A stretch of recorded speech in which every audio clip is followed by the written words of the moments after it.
Hey everyone, Skoggul here doing a Nidalee versus Elise top lane matchup. And in this game we're going to have two of the better top laners. They both have good escapes, they're both fairly safe. They both have really good harassment onto the other lane and can push well. In this lane we're going to have Nidalee ends up winning this lane, and we're going to show what she does for it. She has the ability to push really hard with auto attacks. But what she really has over Elise is her heal. It's that when they trade, she heals. So when they can exchange damage and it looks like Elise does a great job, she can just kind of heal and sustain a little bit better. Elise has sustain in spider form. She can throw the spiderlings out and sustain, but it's not quite as obvious as Nidalee's heal. And then they both can go switch forms and go manaless. Elise might have the advantage 1 to 6, but once you hit 6, Nidalee just kind of can really switch forms and keep right up there with Elise. So this Nidalee, you get traps first so that you have the safety at level 1. You can ward out the brushes and keep yourself safer from ganks, allowing you to put some pressure on and being a little bit safe at level 1 while pushing. It's hard to outpush an Elise because she can switch forms before you, allowing her to push manalessly and spam more abilities, while being a little bit more mana conservative than you can be on Nidalee.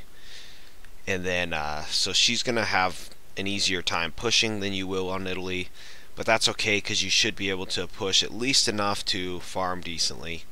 You're just going to have to try to avoid her stun, and it is a skill shot, so you should be able to do that because it will hit the first thing in this path. So as long as you keep a minion, when she's trying to keep no minions between you and her, she's probably trying to stun you, so be aware that that's what she's likely doing. And she can't do it when she's in spider form. When she's in spider form, she's probably trying to leap onto you and do that damage. And you can see how Nidalee's able to win that trade just with auto attacks mostly. She did land a spear, but with the heal move, she doesn't really care. She'll trade. And then when she gets Cougar mode, she's going to really start winning trades. So even while she's spamming potions to try to keep up here, it doesn't really matter to Nidalee because Nidalee's going to just win with her E. And her E gives her not only the heal but the attack speed, which really makes her, even if this is an AP Nid later on in the game, just early game, you're still going to play like an AD Nid. It doesn't make much difference unless you bought a Doran's Blade or something, and even still you can transition into an AP Nid. So it doesn't really matter which Nid you're going into. Your early game is going to play where you want to dominate and win the game with your attack speed and abusing the brush as often as possible. And with the Karthus damage, that's why this Nidalee starts going for Elise. And she has Repel to go up, but she had nowhere to escape to. So Nidalee was able to... She had a flash to do it, but your damage off of your Cougar mode just scales off of levels, not necessarily as much abilities put into her Q. So even with 1 point of Q, it's not how many ability points into Q, it's how many ability points into your R. So you're able to do quite a bit of damage as soon as you transition over to your 6. That's a difference between Nidalee and Elise that does give you a power spike as soon as you hit 6 on Nidalee. So you are stronger right when you hit 6 than Elise is when she hits 6. That's something to note when you play Nidalee in this matchup, is you kind of have the all-in potential if you're at least pretty close to full or even in life. And Q does a percentage of missing health, so if you can hit your W, land on her, pounce, and hit your E first and then your Q, it's going to do a lot of damage. It's kind of like using the Pantheon E, is you want to do it last. You can see how she did the Q last. And then with the heal, even though that trade went decently in the favor of Elise, with the heal in the second trade, it's not going to stay in the favor of Elise. And then Nid can force the second part of the trade and the third part of the trade and force out a lot of potions, and then after her heals, it's not going to really matter that they were trading like that. just try to dodge that stun as often as you can. Is it Cocoon? I can't remember exactly what it's called. I'm pretty sure that's Cocoon or something like that. Just try to keep that web off of you, and you'll be doing just fine in this matchup, as long as you don't get too far behind in gold or levels. Just stay close, auto attack as much as you can to push the wave, and you'll be doing alright. And she's pushed so she can go back and buy.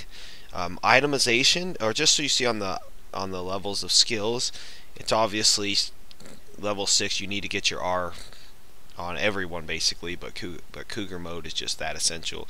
She based immediately and rushed back in Cougar form, so she missed none of the CS and is able to get back, get all the experience, get the CS, and she's 4 points into E, now 1 or 2 into Q, 1 into W. You want the leap, you want the what does it do in human mode? I know this, I just can't think. Well, 1 into W, and that's your trap, sorry. Wow. It's the first skill you get in human mode. But yeah, you want 1 into W for your leap and your trap, so that's kind of your one-hit wonder, and then you want to max your E, and then this one goes, you could max your E before you got a second point of Q. It's kind of personal play style, matchup based. But you'll want to be auto attacking onto Elise and getting your farm as often as you can, and then you could all in if you have the room with your Cougar mode. And you want to be aggressive, pushing her to the tower. She's going to have a harder time last hitting under a tower than you were earlier. Even early game, Nidalee's not that bad at it. She's an auto attacker and has the resources to do it. Her Cougar mode makes it fairly easy as well. Spider mode gives her some options with it, but as long as you don't get stunned under the tower with tower hate, you'll be fine. If the tower's not aggro onto you, you'll be alright. And then with the speed up and the leap, you have some options to kind of get out of some tough situations like that. When she repelled, she would have been able to jump down onto Nidalee. But that's kind of why Nidalee's a decent pick here against Elise. Even though Elise is a tough lane matchup, is when you get in some bad situations with Nidalee, she has some options to get out. She's very elusive and slippery in brushes. She can get back to lane quickly to get, when things don't go well, she can base and lose less than a lot of other champions with a really quick leap to get her back to lane. So she can stay pushed and be fairly safe from ganks, and that allows her to stay aggressive, and if things don't turn out good, she at least didn't lose it by her tower missing a ton of CS. You could tell she didn't lose as much as she would have had Elise been able to push on her, and Elise would have pushed on a lot of champions, and then that force back to base would have been costly. When you get forced back to base at your base or at their tower, it doesn't matter as much as if you get forced back to base at your tower.